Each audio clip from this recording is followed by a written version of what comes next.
네, 안녕하세요. 주식 후견인 문견우입니다. 기업들이 나날이 늘어나고 있죠. 이제 한 장으로도 다 채우기 힘들 정도로 많이 늘어났는데요. 오늘은 이쪽 부분 다시 이어서 가보도록 하겠습니다. 여기 있는 이 KH그룹의 실질적인 지배 그룹은 KH 일렉트론이라고 보시면 돼요. 여기에 무슨 뭐 대부도 있었고, 그 다음에 뭐 블루월 뭐 어쩌고 저쩌고도 있었죠. 이런 조합들이 여기에 있는 회사에 이제 연관되어 있는 기업들을 실질적으로 지배한다고 보시면 됩니다. 그리고 여기 이제 나노스를 통해서 광림그룹과도 연결이 되어 있죠. 그러니까 아까 제가 말씀드린 대로 이제 컨소시엄을 구성을 해가지고 쌍용차를 갖다가 진행을 한다고 이야기를 하고, 지난 시간에 말씀드린 대로 지금 이제 남아있는 그런 모든 잔량들, 전환세 잔량들을 갖다가 처리하는 움직임을 보일 수가 있어요. 이거에 대해서 조금 더 볼게요. 자, 장원테크 일단 볼게요. 장원테크 이것도 다이소죠, 그죠? 그리고 시총이 381억밖에 안 돼요. 381억, 381억, 381억밖에 안 되는 회사가 계속 보시면은 유보율 자체가 엄청나게 줄어들고 있잖아요, 그죠? 이 돈들이 다 어디 갔을까요? 이 돈들이 각 관계기업, 아까 그림에 나와 있었던 그 관계기업들을 자금을 메꾸는데 계속 쓰고 있겠죠. 뭐 이렇게 저렇게 이렇게 저렇게. 그리고 관계기업들과 무언가를 하는데 여기 있는 유보율 그 잉여 자금들이 계속 쓰이고 있을 겁니다. 그러니까 청산 가치가 2년 만에 반토막으로 줄었잖아요. 당장 파산해도 한 주당 돌아가는 금액이 10,000원에서 5,000원을 준 겁니다. 이거 주주 가치에 대해서는 전혀 고려하지 않고 있는 거죠. 상당히 심각한 겁니다. 자, KHENT 장원테크 대상 15억 규모의 유증을 결정했다. 최대 주주인 장원테크를 뭐 대상으로 이렇게 결정을 했는데, 전환가액 조정 계속 나오고 있죠. 이 회사도 정상이 아니잖아요, 그죠? 심지어 사업 보고서 보면은 재무제표에 불일치가 발생했다고 이야기 나와요. 이것도 좀 리스크가 상당히 크죠. 사업의 개요. 당사는 뭐 마그네슘, 합금, 알루미늄 합금 금속 소재를 통해서 뭐 태블릿 이렇게 블라켓을 만든다 이렇게 되어 있고, 매출 자체는 뭐 다른 관련 회사들이랑 다르게 뭐 바이오를 하진 않아요. 그냥 뭐 어떤 투자처를 하고 매출액은 이런 쪽이 나온 것 같습니다. 자, 보시면은 현금 및 현금성 자산 확 줄었죠. 여기서부터 이 금액이 어디 갔는지 모르겠어요, 그죠? 그리고 매출 채권 자체는 상당히 많이 늘었지만 재고 자산도 함께 는 것을 볼 수 있어요. 이 매출 채권에 대해서 매출이 상당히 많이 나왔음에도 불구하고 재고 자산이 늘어났다. 그러면은 제품은 상당히 많이 만들었다는 얘기를 할 수 있겠죠. 그런데 그 제품의 판매처가 적당히 이제 뭐 어느 정도의 계약을 갖다가 100억을 했다. 100억을 했는데 이 계약에 대해서 한 70억 정도만 가져갔을 수도 있어요. 그리고 나머지 30억 정도는 재고자산으로 남아 있는 거죠. 매출은 당연히 올라갔겠지만 70억 정도 올라갔으니까. 그런데 다 팔리진 않은 겁니다. 이런 것도 부담이 되는 거겠죠. 그리고 매각 예정인 비유동 자산이 보시면은 확 늘었죠. 이것도 뭔가 이유가 있겠죠. 장원테크 뜬금없이 남산 하얏트 부지에 매각설 강세가 나옵니다. 그죠? 뜬금없잖아요. 매각이 성사될 경우 대규모 자금이 유입이 되면서 서울 미라마 유한회사의 주요 주주로 참여 중인 장원테크, KH 일렉트론, KHENT 뭐 이런 쪽이 다 있잖아요, 그죠? 자, 이게 중요한 겁니다. 참 재밌어요, 이쪽 보시면은 여기 기타 특수 관계자, 이 장원테크의 기타 특수 관계자인데 지금 이거는 다 나온 게 아니에요. 다 나온 게 아니고 엄청나게 많습니다. 그런데 보시면은 뭐 하루 엔터테인도 있고, 그다음에 삼본 KH 뭐 ENT 거기죠. 그다음에 스포츠 이거 왜 있는지 모르겠고, IHQ 당연히 있겠죠. 있을 거고, 뭐 필룩스 이런 애들 당연히 있습니다. 그리고 아까 말했던 서울 미라마 유한회사 있고요. 자, PAG라는 곳과 인마크 컨소시엄에서 서울 하얏트 호텔 인수를 합니다. 근데 날짜가 2019년 12월 20일이에요. 2020년 2월에 뭐가 있었죠? 20년 2월에 3월이라고 할게요. 3월에 코로나 터졌죠. 그런데 재수없게도 이 코로나 4개월 전에 하얏트 호텔을 인수를 합니다. 인마크 컨소시엄. 인마크 컨소시엄 기억나시나요? 제가 지난 시간에 필룩스 거기에 말씀드렸잖아요. 필룩스에서 인마크가 나온다. 이거 자세히 보시라고 말씀을 드렸어요. 자, 서울 미라마는 인마크와 유한회사를 합병을 했는데 보시면 애초에 홍콩계 퍼시픽 얼라이언스 그룹과 호주계의 인마크 자산운용이 5천억 원대의 이 하얏트를 인수를 했어요. 하얏트를. 근데 갈등이 벌어져 PAG가 자금을 회수한 것으로 전해졌다고 되어 있죠. 그러면 이 5천억의 자금이 인마크에게만 계속 귀속이 된 겁니다. 인마크. 그죠?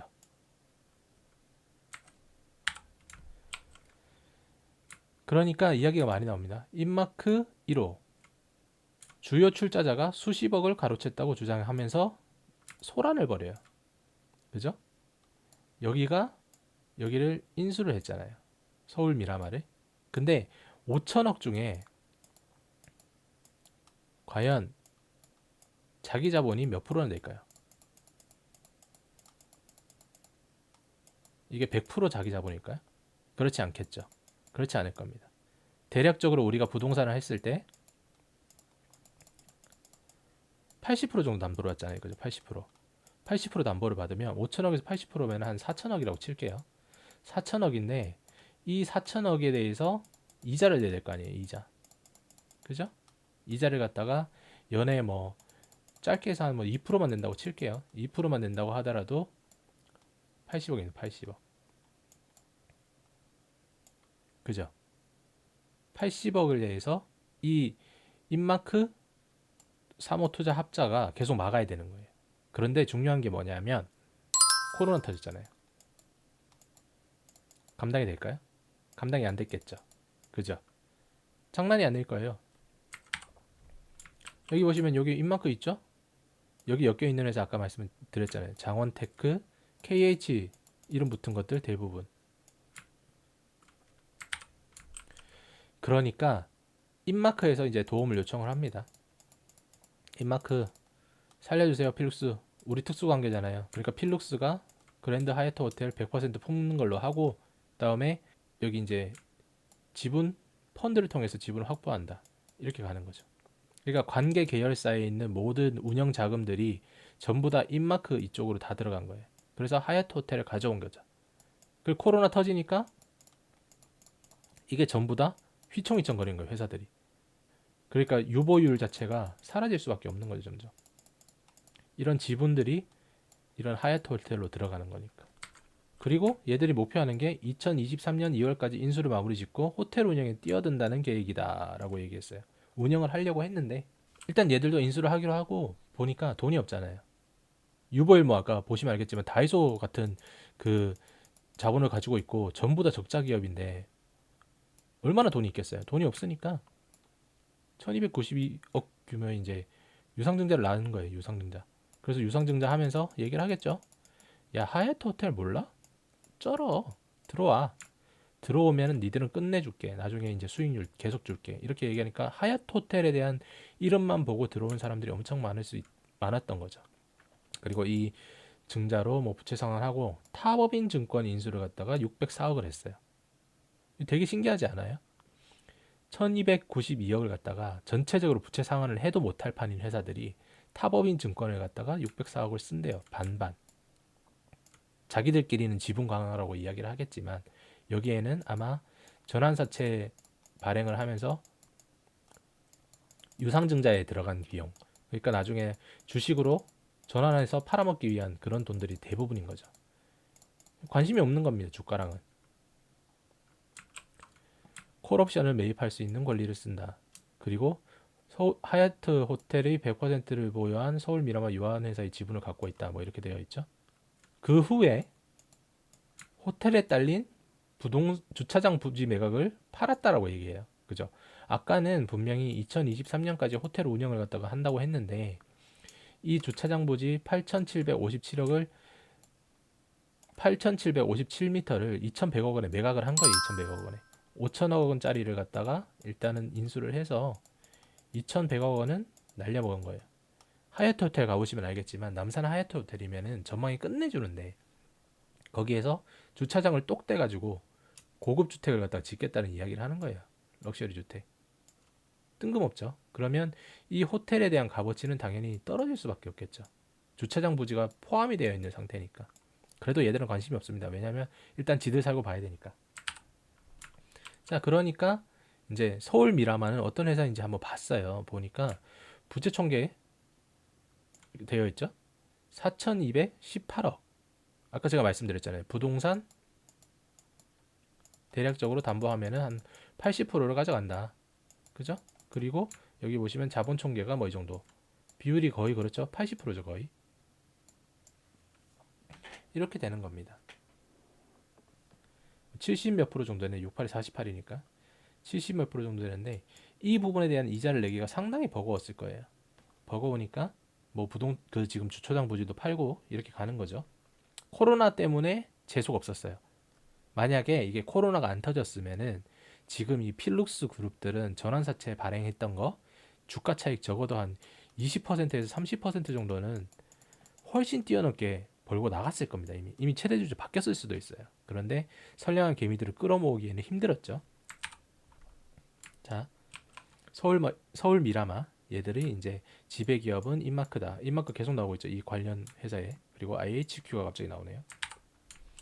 전기에는 IHQ가 없었는데 갑자기 이제 여기 IHQ가 들어오기 시작했어요. 그리고 매출도 여기에 잡히기 시작했고요. 서울 미라마에서. 그래도 왜 이런가 했더니 IOK 광림 IHQ 그 다음에 서울 미라마 유한회사 등 4개의 회사와 블록체인 사업을 한다 이렇게 되어 있는 거예요. IOK가 블록체인. 우리가 처음에 시작했을 때 인바이오부터 시작했잖아요. 인바이오 그 다음에 버킷리스트 버킷스튜디오 비덴트 이렇게 갔는데 여기서 비덴트가 빗썸의 최대 주주죠. 그러니까 여기서 초록뱀이 비덴트에게 투자를 하기 시작하고 초록뱀 컴퍼니가 IOK와 연관이 있다고 사업에 대해서 이제 연관이 있다고 얘기를 했잖아요. 그러니까 지금 이게 다 이어지고 있는 거예요. 여기서 보시면 타고 들어가서 그죠?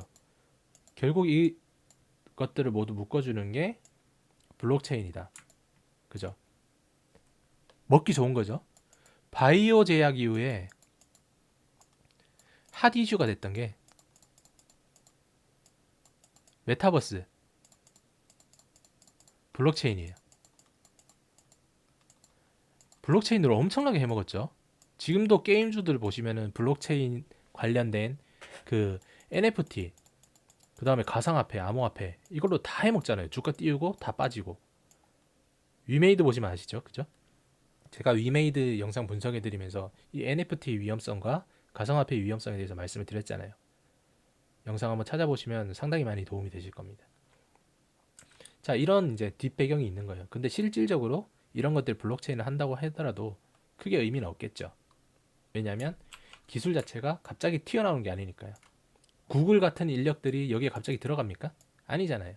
얘들은 엔터, 얘들은 기계, 얘들은 엔터테인먼트, 얘들은 그냥 부동산, 얘들은 무슨 블록체인을 해요. 갑자기 내가 가상화폐 투자를 해서 뭐 돈 뭐 몇백억 벌었어. 뭐 이런 걸로도 안 되는 겁니다. 이런 건 안 되면 안 돼요. 될 수가 없어요. 이런 걸로는 심오한 깊이가 없겠죠. 자, 남은 한 기업 KHENT 보시면은 여기도 뭐 똑같죠. 유보율 자체는 여기 많지만 점점 뭐 어떤 감소세를 드러날 겁니다. 왜냐하면 여기도 어쨌든 그 그룹 내에서 자금줄을 갖다가 통제하는 회사이기 때문에. 그래도 장원테크나 ENT 이거는 나쁘지 않죠. 회사 자체가. 그러니까 이게 쩐주입니다. 쩐주 두 개. 돈주머니 화수분 같은 거 보시면 뭐 파생상품 평가 손실 계속 발생하고 있고요. 그 다음에 유상증자 결정 계속 나오고 있죠. 그 다음에 종속회사 재무구조를 위해서 뭐 IHQ 336억을 한다. 이 KHENT가 EXT라는 회사였어요. EXT. 제가 또 말씀드렸잖아요. 그죠? 브랜드 네이밍을 갖다가 한순간에 이렇게 바꾸는 거는 무언가 다른 짓을 하기 위해서 하는 거라고. 그리고 여기가 그 건설 이제 토목 관련 파일 회사인데 갑자기 엔터테인먼트 회사를 갖다가 종속회사로 만들었잖아요. 그리고 자금이 약간 모자라니까 그 담보계약을 갖다 좀 설정을 많이 해요. 기존 주식에 대해서. 채무 차익 금액이 보시면은 조금 더 늘어난 걸 볼 수 있어요. 한 20억에서 뭐 이런 식으로. 그리고 여기도 쓸데없는 짓을 많이 합니다. 스페인 마드리드 빌딩을 매입한다. 갑자기 토목 회사가, 그러니까 건설 쪽 회사가 부동산 임대를 갖다 넘보기 시작해요. 뭐 일관성이 있을 수도 있겠죠. 부동산이니까. 그런데 이거는 투자의 개념이기 때문에 부동산 펀드 매니저가 아닌 다음에 크게 관련성이 없는 회사들이에요. KHENT 다시 사명 바꾸죠. EXT에서 KHENT로. 아까 어디 봤죠? 3번 전자 보신 것처럼 똑같죠. 3번 전자에서 KH 일렉트로닉, 그 다음에 KH 전자 이런 식으로 기업 이미지 제고, 기업 이미지 제고가 아니라 개인 투자자 꼬시기라고 보시면 됩니다. 전환가액의 조정, 그죠? 떨어질 때마다 적어도 5에서 10%, 그 다음에 주식 수량은 5에서 10% 증가, 이런 식입니다. 하는 일, 토목, 건축 파일 공사 뭐 이렇게 되어 있죠. 전혀 상관이 없잖아요. 아까 부동산 투자 이런 거랑. 보시면은 이 회사가 있는 이유는 하얏트 주차장 축조 공사. 그러니까 자기들끼리 계열을 갖다 여러 개를 만들려고 하는 거예요. 아마도 부동산 관련해서 뭔가 이 그룹 내에서 사업을 하고 싶었겠죠. 사업을 하고 싶으니까 토목회사 하나를 갖다가 선정을 한 다음에 이거를 밀어주면서 쩐주로 쓰는 거죠. 쩐주로. 그리고 이제 이 쩐주를 갖다가 같이 밀어줄 수 있는 쩐주를 하나 더 구한 게 장원테크. 이 두 개의 회사의 유보율이 필요했던 거예요. 이익잉여금. 그러니까 갑자기 뭐 현금성 자산은 올라오고 있고요. 매각 예정 자산이 여기로 넘어온 거겠죠.